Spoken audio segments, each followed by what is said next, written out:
নিতাই নাগর রসের সাগর সকল রসের গুরু, যে যাহা চায় তারে তাহা দেয় বাঞ্ছা কল্পতরু। নিতাই রাধার সমান, কৃষ্ণে করে মান, সতত থাকয়ে সঙ্গে, নিশি দিশি নাই ফিরয়ে সদাই, কৃষ্ণ কথা রসরঙ্গে। বসি বাম পাশে মৃদু মৃদু হাসে, প্রাণনাদ বলি ডাকে, রাধার যেমন মনের বাসনা তেমতি করিয়া থাকে। সোনার কেতকী রসের মূরতি, সাধিতে মনের সাধা, দাস বৃন্দাবন করে নিবেদন, দেখিতে নিথাই রাধা। ভক্তগণ, আস্বাদন করছিলাম পরম পূজ্য বড় বাবাজি মহারাজ শ্রী শ্রী 108 রাধা রমন চরণ দাসদেব, আমাদের সকলের বড়ে বাবা দাদা মশায়ের দিব্য জীবনী গ্রন্থ চরিত সুধা। এর আগের দিন আস্বাদন করেছিলাম অটল দাসের সঙ্গে মিলন।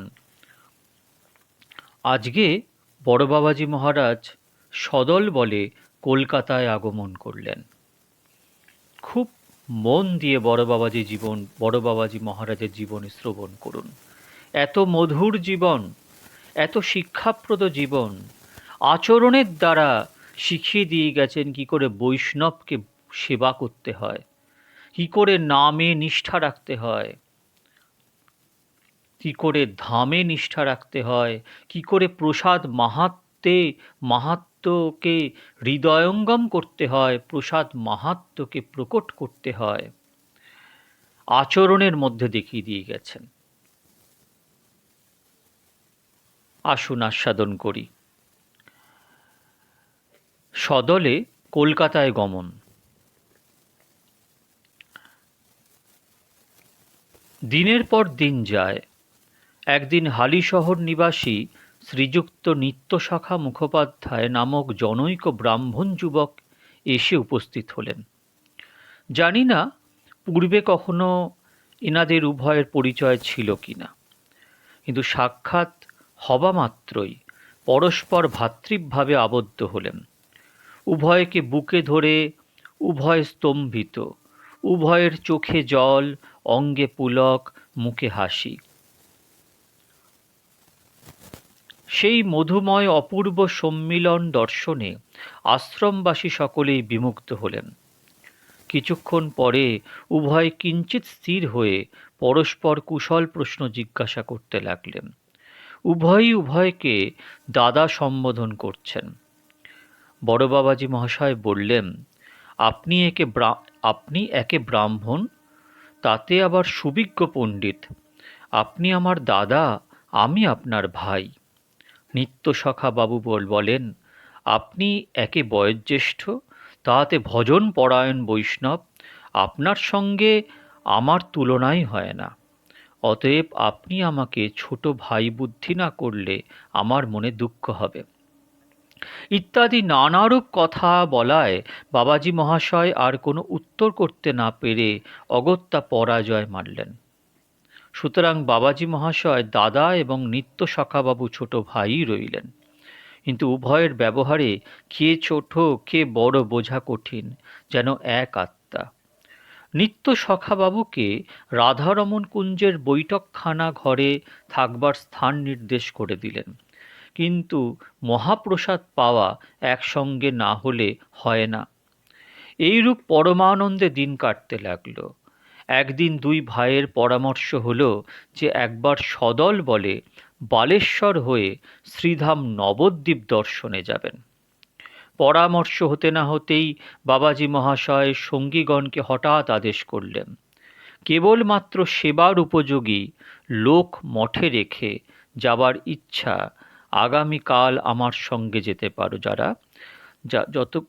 যতজনকে সেবার উপযোগী সেই তত প্রকার বৈষ্ণব মূর্তিকে মঠে রেখে সকলে আমার সাথে নবদ্বীপ ধাম যেতে পারো। শুনে সকলেই পরম আনন্দিত হলেন এবং সঙ্গে যাবার জন্য প্রস্তুত হলেন। পরদিবস প্রাতে বাবাজী মহাশয় সদলে নাম করতে করতে শ্রী শ্রী জগন্নাথ দেবের দর্শনে গমন করে কিছুক্ষণ মন্দিরে সংকীর্তন করে সমুদ্র স্নানে গমন করলেন। পথে যার সঙ্গে দেখা হচ্ছে তার নিকটই বিদায় গ্রহণ করছেন। বেলা অনুমান 10টার সময় ঝাঁচপিটা মঠে পৌঁছালেন।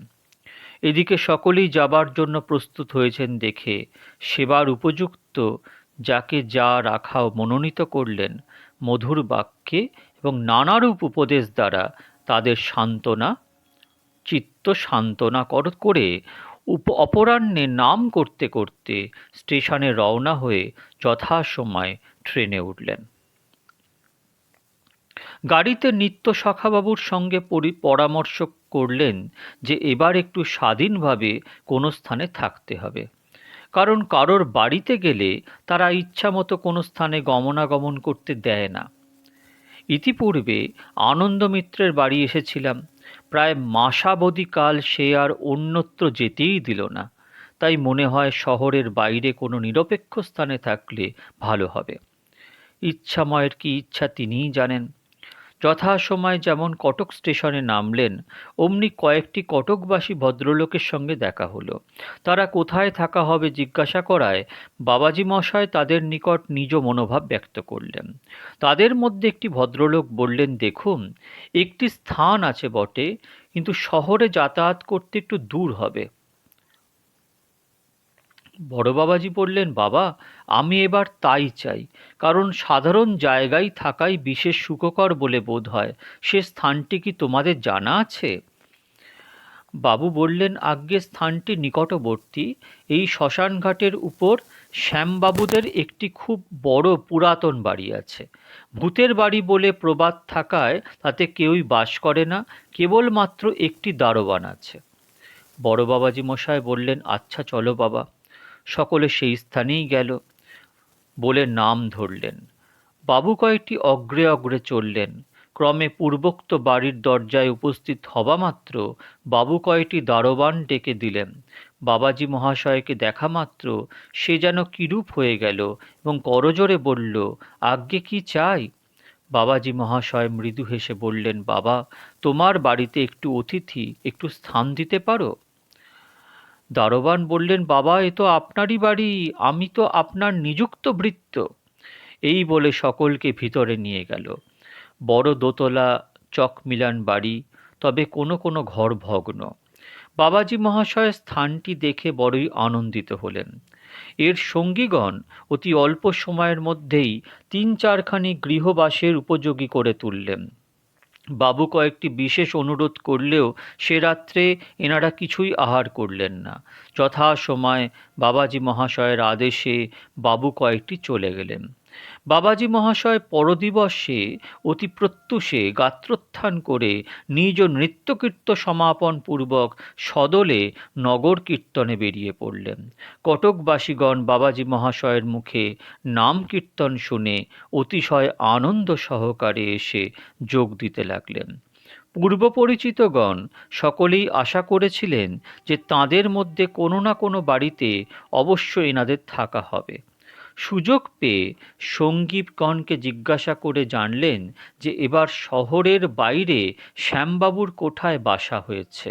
ক্রমে বহু স্থান ভ্রমণ করে আন্দাজ 10:30টার সময় বাসায় প্রত্যাবর্তন করলেন।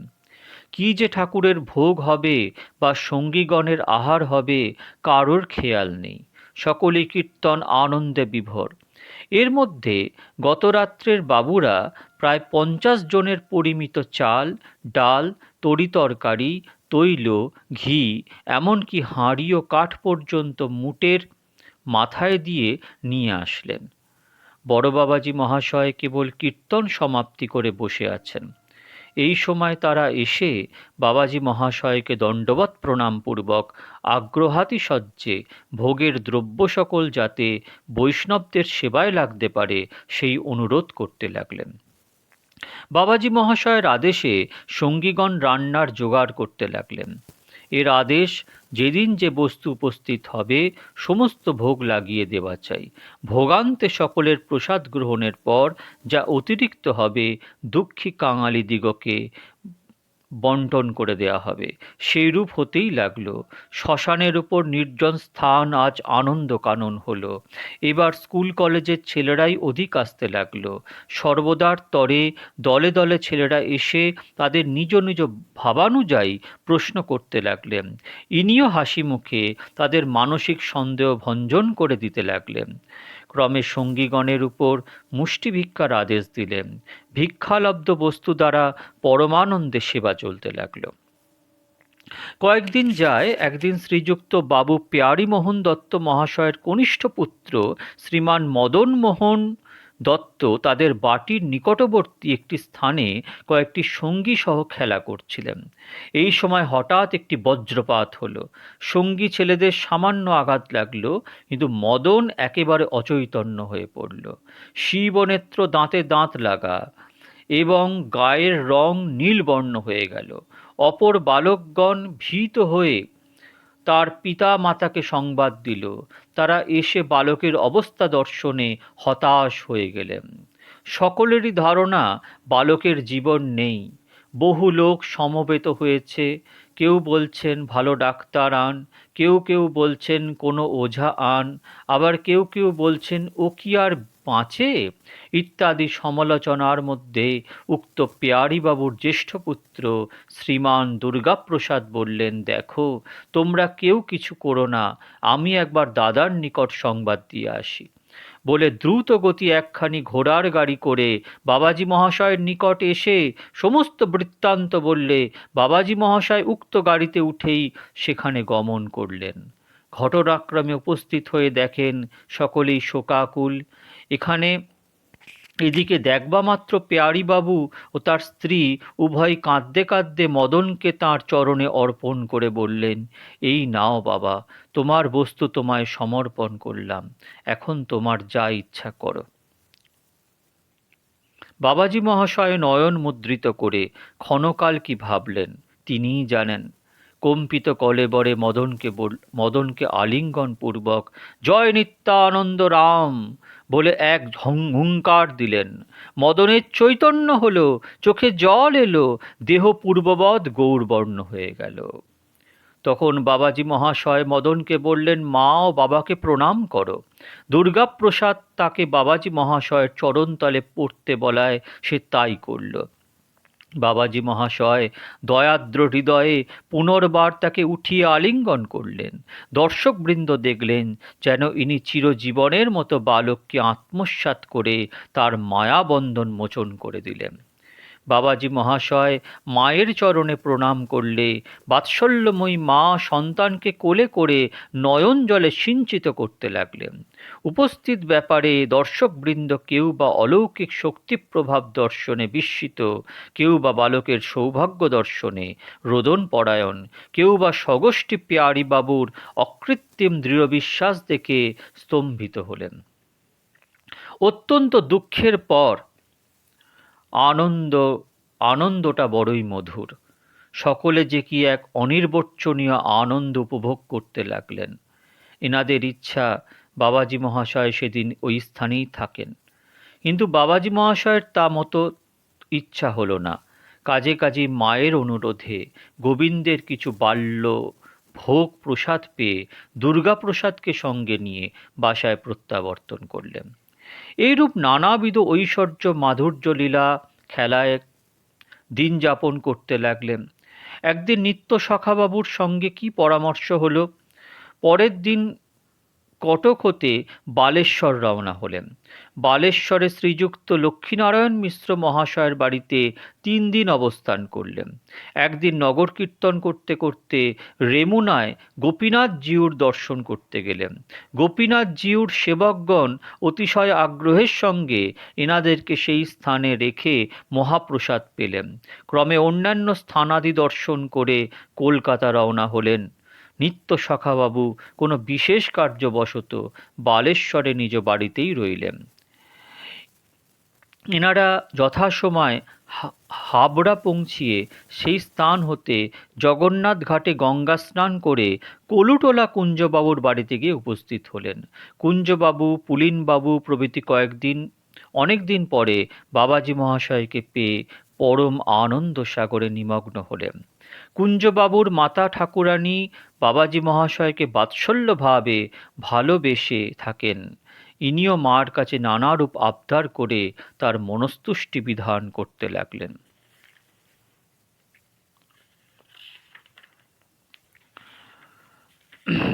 বাবাজী মহাশয়ের এই যাত্রায় পুরী হতে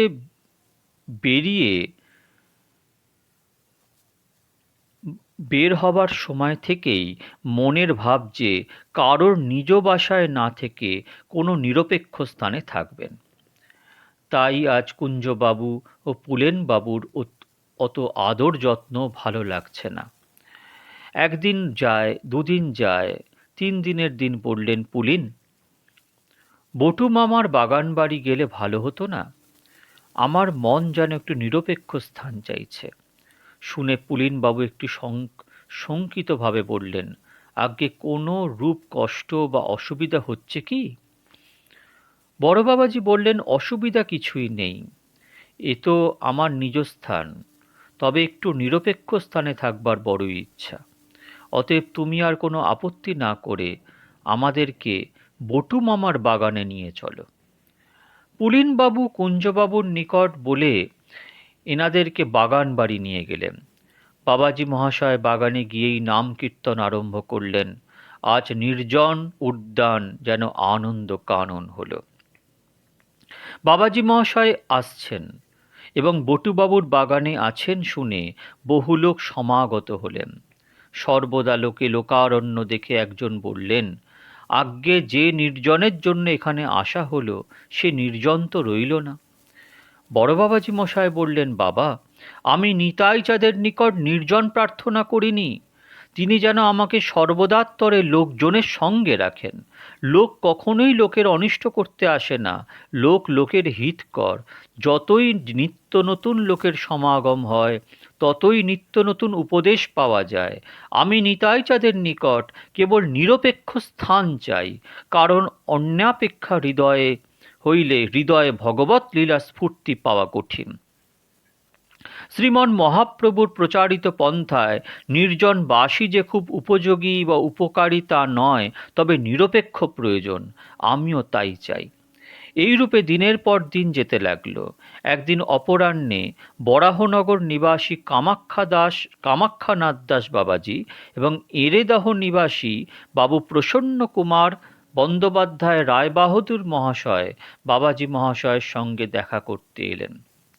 কামাখ্যাদাস বাবাজী মহাশয়কে দণ্ডবৎ প্রণাম পূর্বক বললেন, আজ্ঞে এর নাম প্রসন্ন কুমার রায়বাহাদুর। ইনি একজন লাট সাহেবের বিশেষ প্রিয় পাত্র। ইনি কয়েকদিন হতে রামদাদার মুখে নাম কীর্তন শুনে ভক্তিপথে অগ্রসর হয়েছেন এবং আরও একবার ইচ্ছা করেন। আপনি এসেছেন শুনে আজ আপনার সঙ্গে দেখা করতে এসছেন। শুনে বাবাজী মহাশয় বললেন, আমার পরম সৌভাগ্য যে ওনাদের ন্যায় ব্যক্তি আমার নিকট এসেছেন। প্রসন্নবাবু প্রেম গদগদ কণ্ঠে বললেন, বাবা, আমি ঘোর পাষণ্ড। আমি এত বৃদ্ধ হয়েছি, আজ পর্যন্ত আমার চৈতন্য হলো না। আমি সম্পূর্ণ বিধর্মী। যখন আপনাদের কৃপায় ধর্ম আছে বলে একটু মনে হচ্ছে, তখন যাতে সেইটির একটু বৃদ্ধি হয় তা করতে হবে।